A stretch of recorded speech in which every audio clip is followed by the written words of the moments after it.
পৃথিবীর সবথেকে সুন্দরী মেয়ের গল্প। শুধুমাত্র একটি সুন্দরী মেয়ের জন্য কত কিছু ঘটে যেতে পারে যা এই গল্পটি না শুনলে বুঝতেই পারবেন না। একদিন এক গরিব ছেলের সাথে একটি সুন্দরী মেয়ের দেখা হলো। মেয়েটি বোরকা পরিহিত অবস্থায় ছিল। মেয়েটির সাথে দেখা হওয়ার পরেই সে ভাবতে লাগলো, মেয়েটির হাত ও চোখে এত সৌন্দর্য, তাহলে না জানি সে কত সুন্দর। ছেলেটি এসব চিন্তা করতে করতে মেয়েটিকে মনের মধ্যে ঢুকে ফেললো আর ভাবলো, ইস, যদি আমি এই মেয়েটিকে বিয়ে করতে পারতাম। আবার এদিকে সেই মেয়েটি বলল, আমি জীবনেও কখনো কোনো পুরুষ মানুষ দেখিনি, আজকে প্রথম আপনাকে দেখলাম। গতকাল আমার মা মৃত্যুবরণ করেন, এই প্রথম আমি বাড়ি থেকে বের হয়েছি। আমার 16 বছর বয়সে জীবনে কখনোই আমি বাড়ির বাইরে পা রাখিনি। আমার মা কখনোই আমাকে বাড়ি থেকে বের হতে দেয়নি। আমার মা সব সময় আমাকে লুকিয়ে রাখতেন। মা বলতেন, আমার এত সৌন্দর্য দেখলে মানুষ আমার ক্ষতি করবে। এই পৃথিবীর মানুষ খুবই ভয়ঙ্কর, তারা দেখলে আমাকে ছিঁড়ে বিড়ে খাবে। গতকাল মা মৃত্যুর পূর্বে আমাকে বলে গেছে একজন ভালো যুবকের কথা, সে এই জমিতে কাজ করবে। তার পরিবারে আপন বলতে কেউ নেই। মা বলেছে আমাকে তাকে বিয়ে করে নিতে। আমার মনে হয় আপনি সে যুবক যার কথা আমার মা আমাকে বলে গেছেন। আচ্ছা,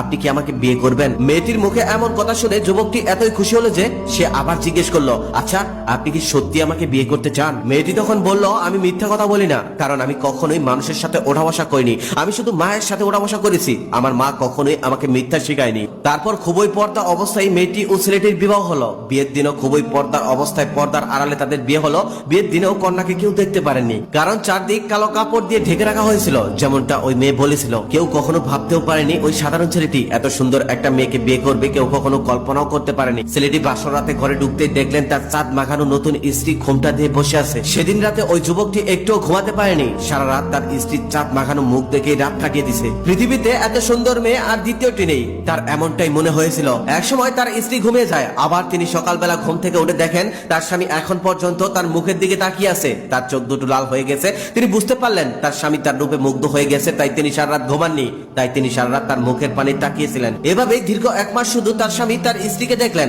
আর তিনি মনে মনে ভাবলেন, সুবহানাল্লাহ, একজন মানুষ এত সুন্দর হতে পারে।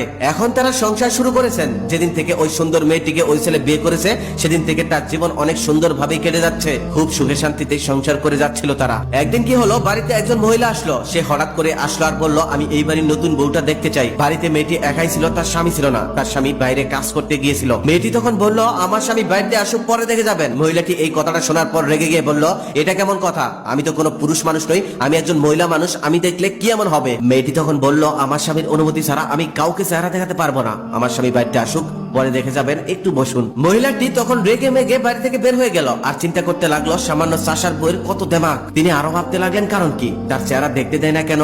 এখানে কি কোনো রহস্য আছে? সেই যুবকটি আবার জমিতে কাজ করছিল। মহিলাটি সেই যুবকের কাছে গিয়ে বলল, তোমার স্ত্রীকে দেখে আসলাম, তুমি তো পৃথিবীর সব থেকে সুন্দর মেয়েকে বিয়ে করে ফেলছো। এমন সুন্দরী মেয়ে আমি জীবনেও কখনো দেখিনি। ছেলেটি সৎ সহজ ছিল, তাই বুঝতে পারেনি। সে ভাবছে সত্যি হয়তো। সেও তার কথায় তাল মিলিয়ে বলল, হ্যাঁ, আমার স্ত্রী পৃথিবীর সব থেকে সুন্দর। সে এতই সুন্দর যে রাতের বেলাতে তার রূপের আলোতে পুরো রুম আলোকিত হয়ে যায়। তাকে একবার যে দেখে তার উপর থেকে সে আর চোখ ফেরাতে পারে না। শুধু তাকেই দেখতে মন চায়, তাকেই দেখতে মন চায়। মহিলাটি এবার সব বুঝতে পারলো। সে বুঝতে পারলো তাহলে এই জন্যই আমাকে দেখতে দেওয়া হয়নি। মহিলাটি তখন ওই যুবকের সাথে কথা বলা শেষ করে সোজা চলে গেল জমিদার বাড়িতে। সেই জমিদার ছিল খুব খারাপ মানুষ, সে মানুষকে নির্যাতন করত। মহিলাটি তখন জমিদারকে গিয়ে বলল, আপনার মতো একজন জমিদার থাকতে একজন কৃষক এত সুন্দর মেয়েকে বিয়ে করে কিভাবে? একজন কৃষকের ঘরে পৃথিবীর সব থেকে সুন্দর বউ, এটা কোনোভাবেই মানায় না। এটা একমাত্র জমিদারের ঘরে মানায়। জমিদার তখন ওই মহিলার কথা শোনার সাথে সাথে রেগে গেল আর প্রহরীদের দিয়ে তাদের দুজনকে ধরে আনতে পাঠালেন। তাদের দুজনকে রাত সবাই ধরে আনার পর ওই মহিলাটিকে জমিদার বলল, এই মেয়ে, তুমি আমার মতো জমিদার থাকতে ওই কৃষকের বউ হলে কেন? তোমার কি আমার মতো জমিদারকে চোখে পড়ে নাই? তুমি ওই সামান্য কৃষককে বিয়ে করেছো। মেয়েটি এবার বুঝতে পারলো যে সে ধরা পড়ে গেছে। এখন আর কোনো কিছু লুকিয়ে রেখে লাভ নেই। মনে মনে ভাবলো, আমি যদি এখন সকল সত্যিটা জমিদারকে বলে দেই, তাহলে হয়তো তিনি আমাদেরকে কিছুই করবেন না। তাই তিনি সকল সত্যি বলে দিল আর জমিদারকে অনুরোধ করে বলল যেন তাদের কেউ কোনো ক্ষতি না করে। কিন্তু মেয়েটি জানতোই না ওই জমিদারই তাদের সব থেকে বড় ক্ষতির কারণ হবে। জমিদার সবকিছু শোনার পর মেয়েটির চেহারা দেখার জন্য ব্যাকুল হয়ে গেল। এখন আর কোনো কথাই তার ভালো লাগছে না। জমিদার এবার সরাসরি বলল, ওই মেয়ে, আমি তোমার চেহারা দেখতে চাই। শুধু জমিদারই নয়, জমিদার সবাই, সমস্ত লোকই তার চেহারা দেখার জন্য ব্যাকুল হয়ে গেল।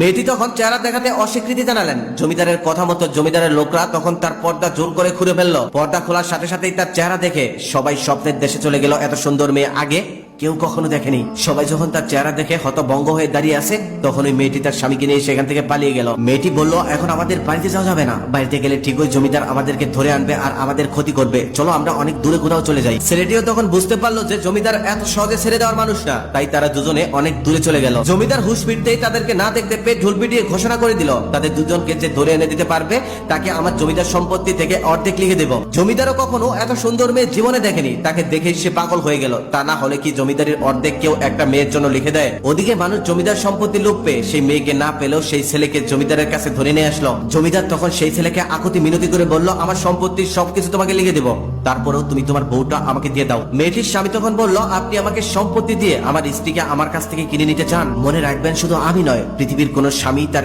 স্ত্রীকে বিক্রি করে দিবে না, সে সুন্দরী হোক বা অসুন্দর হোক। আপনি হাজার চেষ্টা করেও আমার স্ত্রীকে আমার কাছ থেকে কেড়ে নিতে পারবেন না। তখন জমিদার আবারও আকুতি মিনতি করে বলল, তাহলে তোমার স্ত্রীকে শুধুমাত্র একটা রাত আমাকে দিবে? আমি এক রাতের জন্য হলেও তাকে চাই, বিনিময়ে আমার সকল সম্পত্তি তোমাকে লিখে দেব। ছেলেটি তখন মনে মনে ভাবতে লাগলো, আমি এখান থেকে এভাবে পার পাবো না, যেভাবে হোক এখান থেকে আমার বের হতে হবে আর আমার স্ত্রীকে নিয়ে দূরে কোথাও চলে যেতে হবে। তার আগে জমিদারের কাছ থেকে আমার ছুটতে হবে। তিনি তখন বুদ্ধি করলেন।